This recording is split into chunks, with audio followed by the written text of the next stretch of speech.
What's going on, guys? Welcome back to another video. I know I haven't been uploading consistently. It's mainly because I've been having midterms left and right. I've been studying for countless hours. I've been job hunting and all that good stuff. And it's probably going to end up being like that for the next couple of weeks. So if I don't upload anything, that's probably why. I'm just super busy. But I'm just going to get straight into this video. Today I want to talk about my favorite hobby, which is obviously gaming. I've been playing video games since I was 6 years old, and growing up with it, playing video games since then has shown me that it's okay to play video games as you get older, and all the stereotypes you would hear or see on television shows or even live television news networks are just flat out untrue. I'm 18, still playing video games obviously. I'm 99% sure I won't stop playing video games for a very, very long time. Unfortunately, there are a lot of people that would be disgusted by me saying that, and that's what today's video is going to be about. There are still plenty of people out there that still believe that video games are something only little kids or creepy 40-year-old virgins do, despite the hobby of gaming being accepted today. The reason why I'm making this video is because I'm just sick and tired of people, including myself, that love video games are dehumanized just because we like video games. There have been multiple tweets online that have been ranting about the rise of video games and how it's becoming the new norm. And I just want to show off a few of them just to discuss their tweets. One tweet I want to talk about is a rant on video games by a physical culturist named Cortes. Video games are the absolute worst loser habits you could have. Hours and hours spent on ultimately useless skill, sitting and getting fatter and weaker and skinnier and paler, completely impaired social skills. Video games make you a bottom tier subhuman. See what I mean? But some people make money. Herder. You're still a skinny fat. Wait, what? You're still a skinny fat weak piece of shit? Which one is it, dude? Which one is it? Oh yeah, you got the respect of an army of pale zombies with no muscle mass and 23% body fat. Emperor men who breathe through their mouths. What an accomplishment. The rest of it is just a bunch of nonsense, but this gained so much hate and attention that even some of the professionals even got on the bandwagon, and obviously the feedback was mostly negative, as most of you would imagine. Even just random people on Twitter tried to convince them of how gaming does more good than bad with their own life experiences with just playing video games, but then this guy just shuts them out, being toxic and saying even more nonsense. Another tweet understandably gained a lot of hate for bashing on gaming yet again. Lady Gaga asked what Fortnite was, probably as a joke, we actually don't know. And this guy had to open his mouth and say, a game that has truly ruined the world. Parents need to do better. In all seriousness, I will never let my kids play video games. I have seen too many people waste their lives staring at screens, doing nothing. I was recently at a football game and asked a friend's son if he had a good summer. His response, I just play a lot of Fortnite. To me, it doesn't even make sense since it's been proven that video games are actually good for the brain compared to watching TV. And what would you rather have your kid do? Get drunk? Get a DUI? Smoke pot? Get arrested for all of the above? I mean, most high school kids go through that. I didn't, because I rather stayed home and play video games. But if you want your kid to go do that, that's on you. It's almost like these people will rather see us inject ourselves with actual heroin over playing a video game. What I find interesting is that whenever these controversies pop up, they always seek information from the little kids. Not the average 30-year-old gamer with a normal job and a family.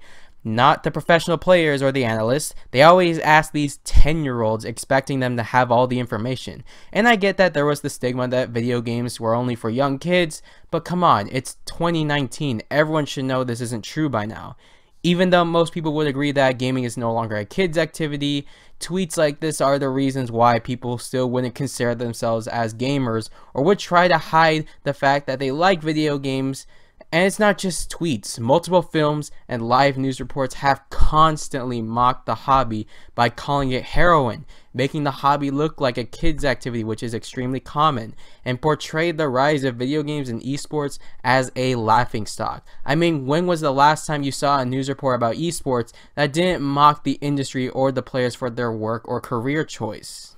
YouTube launched a new video network yesterday where you can watch other people play video games. For real, the whole network. It's called the We Should All Be Very Ashamed of Ourselves for Failing as Parents channel. You do realize that you won in New York, and taxation rates are huge in New York. How do you feel about losing at least half of your $1.8 million? Not good. I love America. Yes? But sometimes it can be tough. Oh, well said, okay. Well, Stewart kicks his third, and there is Essendon's eSports team. All the boys, the League of Legends. There's some real nerds in amongst them too. It's just ridiculous how these people are supposed to be professional when it comes to spreading what's new in the world or to a large city or even a small state. But when it comes to gaming and esports, they just start bursting into laughter, start cracking jokes at these guys for their hard work, making live interviews super awkward just because they don't see eye to eye on the topic. It's really unfair considering how most of these interviews are planned at least a day in advance. And when it comes to someone like Michael Jordan, they try to do their best to make it as serious as possible. But when someone like Booga or Sinatra is being interviewed, it's almost like the news reporters make these guys' interviews feel like a living hell on purpose. And it's not just the pro players. Analysts have talked about how it's pretty much impossible to talk about their careers towards outsiders since the whole stereotype that only kids play video games kicks in whenever esports is brought up. The worst part about it is that those interviews are most people's first introductions to gaming and esports. So when someone like my parents tune into the news to find their trustworthy news reporters laughing at kids playing video games for a living, they're obviously gonna think that the whole industry is a joke. I cannot tell you how many times I've walked into my parents watching the news talk complete nonsense about gaming and esports, and seeing them actually believe it just kind of hurts me a little bit inside, just because once they see something like that, it's almost impossible to convince them that the news was wrong, which is understandable. I mean, I'm 18, they're in their 50s, the news has been trustworthy to them ever since they were kids, so how could they possibly believe anything I'd say? I've even had arguments with my parents, and they keep bringing age into this, saying things like, "You're turning 18, you've been doing this for 5 years now, you're almost 19. And I'm sitting there all confused, like, what does my age have to do with this? Like, I'm going to be playing video games until I die or when my hands get cut off. Like, realistically, I'm not going to stop playing video games just because I'm turning 19 soon. I don't care about my age. Video games are for everyone, and people have to start seeing that. I mean, if you really think about it, if you want to go into facts, there are rated M games out there. The top selling video games are mostly rated M. Some of them rated T, some of them rated E, but most of them are rated M. And rated M means you have to be 17 and older to buy these games, obviously with an ID, just like a movie. Also, video game franchises such as Call of Duty, Mass Effect, Halo, Counter-Strike, Rainbow Six Siege, all of those games would not exist if video games were only for little kids. Because what kind of parent would want their kids to play a violent video game? Most of them don't. But they exist because most gamers are grown adults and they're mature enough to play these games. So if you really think about it, video games are no longer just for kids. I don't know if it was ever true back then that video games were just for kids. You know, it could be true. Maybe it wasn't. I don't know. I wasn't born around 80s or 90s. I was an 01 kid. But if it was true back then, it's no longer true now. Things have changed. People have to start accepting that change because you're obviously dehumanizing people just because they like a form of entertainment you may not understand. I also mentioned that television has a huge role in this. This was probably what caused so much hate towards video games to enter people's minds. So let's take a look at what television showed to people. Let's see what my parents and other parents' first impressions were of the gaming industry. Violent video games increase aggressive behavior as much as lead exposure decreases children's IQ scores. And also video games. I'm hearing more and more people say the level of violence on video games is really shaping young people's thoughts. Stone shield potions should be on your left. I see it. Go for Caleb. I got it. Watch this. Hang on, Caleb. Mommy's coming. Hurry, Caleb's hands are slipping. Go home, Caleb. What happened? These guys, they just can't stand women in gaming. Women in gaming? What did I expect? Oh, girls to play Call of Duty in America? Wow, they allow morons to play Call of Duty in America? Of all kinds.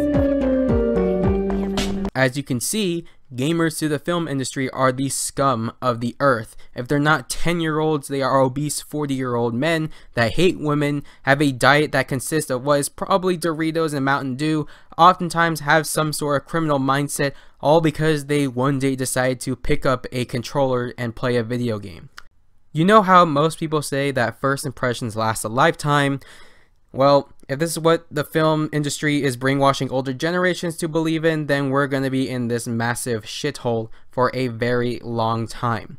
What I'm trying to say here is that there's a big issue when it comes to celebrities, directors, and news reporters when it comes to portraying the world of video games and the rise of esports. And it shouldn't be pushed aside, because if this is how the news or just anyone that everyone trusts enough for information is going to portray the gaming industry for the next 10 or 20 years, I can tell you right now, it's going to take a very long time for esports and gaming to be fully accepted worldwide. I mean, NBC is making a sitcom based on esports, and if this is how video games and video gamers are portrayed as in normal television shows and more serious television shows, this sitcom is going to do 100 times worse what normal television shows already do. So not only are gamers just gonna look really horrible in this sitcom, people are actually gonna take it seriously. Gamers are just gonna pay the price for it once again, and it's just gonna go downhill from there. I'm sorry, NBC, I'm not gonna watch this unless some kind of miracle happens where everyone finally accepts video games as an exceptional hobby, or when esports is finally not made fun of on live television. This is not gonna do well. Sorry about that, NBC, but you just wasted a lot of money. Other than that, I hope you enjoyed the video. Subscribe for more content, and I'll talk to you all later. Peace.